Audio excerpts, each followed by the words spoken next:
Amen. Si Lord, yung tinatawagan mo, hindi naman kung sino eh. Kaya,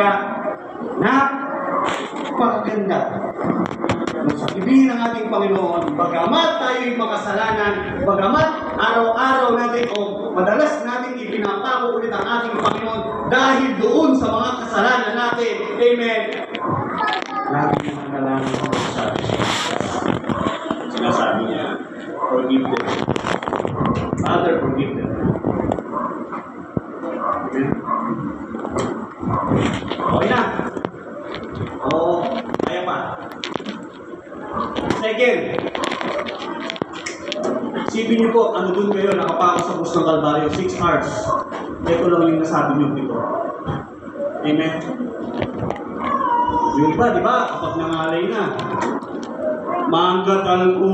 Ano na? Pag nakaganda, di ba? Mamusag gagos. Pero ito, tiniis lahat ng ating Panginoon. Kaya wala tayong karapatan. Nilurakan o imok ang ating Panginoon sa ginagawa ng sarili.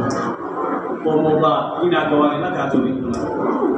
Alam mo yung totoo, alam mo yung tamang pagsasakripisyo. Amen. Pumunta nga lang sa church, hirap na hirap ka ba? Nasaan yung sakripisyo mo doon? Amen. So, kailangan, di ba? Isipin mo yung ginawa ni Lord para iligtas lahat ng sasanlibutan ng mga kasalanan natin. Dapat lang.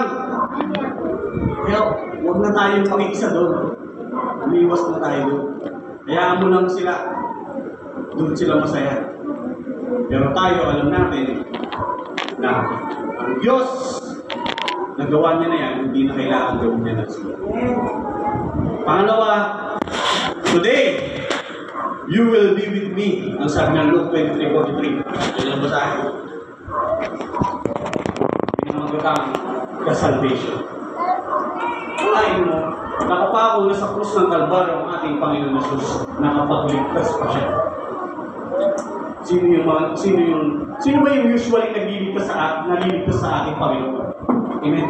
Yung mga nagtatanggol sa Kanya. Kaya kung si Lord, niyuyurakan mo siya, di ba? Nasabi niyo dito, si Demas at si Festus,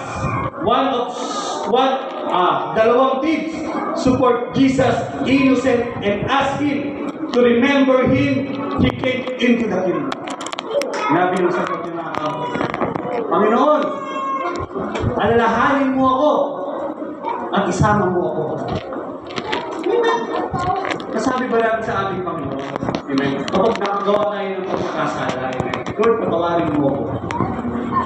Okay na lang daw ang inibigay magbalik ka rin ang kasalanan.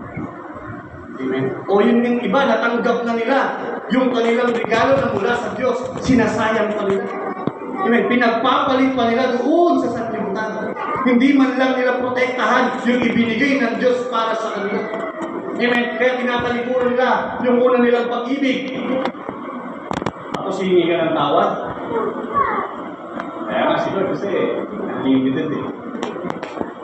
Mahal at mahal tayo ng ating Panginoon. Minsan, nakagawa tayo ng pagkakasala pero ang Diyos mapagpatawa.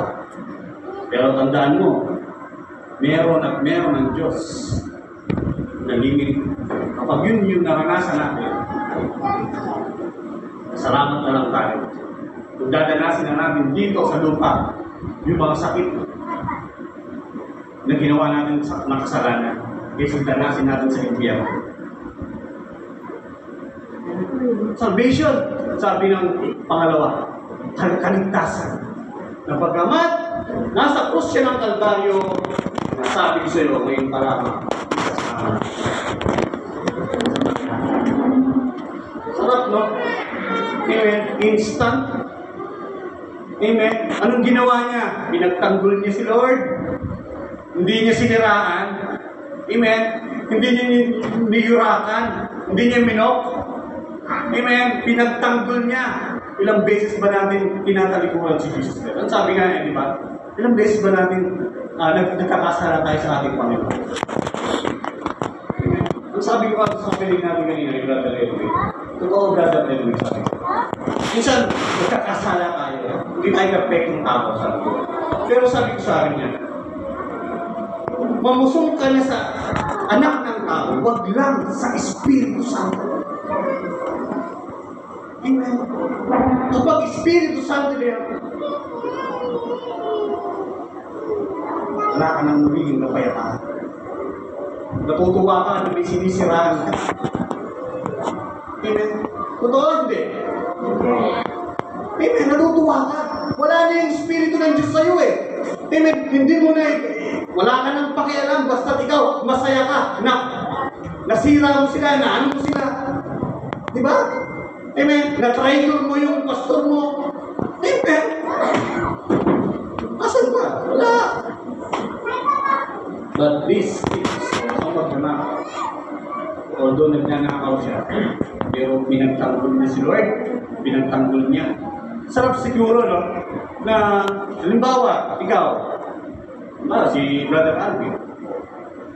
Kahit nakatalikod si Brother Alvin, ang sama na ng sinasabi ko sa niya, meron akong kausap ko, hindi ganyan si Brother Alvin. Alam mo si Brother Alvin, di ba? Ang sarap sa pakiramdam na kahit nakatalikod ka, meron at meron na nagtatanggol sa iyo. Pero minsan, dalawang na nagkakatiba, pinag-uusapan ang buhay ng tao. Amen. Satanas ang nasa kalagitnaan. Ay, wow! Suya! Nanuwaring Giovanna? Amen. Pinagtulong-tulungan na. Sabi nga, 3 lang kayo sa chat room. 20 na yung nalakit nyo. Pagtanggol natin ang gawain ng ating Panginoon. At tayong traidor. Si Lord. Amen. Ang ibigay natin, huwag natin iharap natin si Lord. Hindi ganyan. Diba? Ang sarap mag-uwi kay Lord. Kapag malaya. Ang sarap umawit kaya kanina. Malaya. Diba?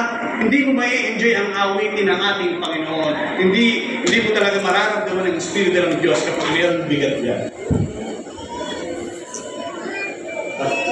Malaya. Siguro nasa mga mga alas 12, alas 9 siyang pinako diyan, mga alas 11. Sinabi niya na to. Behold your son, behold your mother. John 19:26-27. The relationship. Pangatlong wika.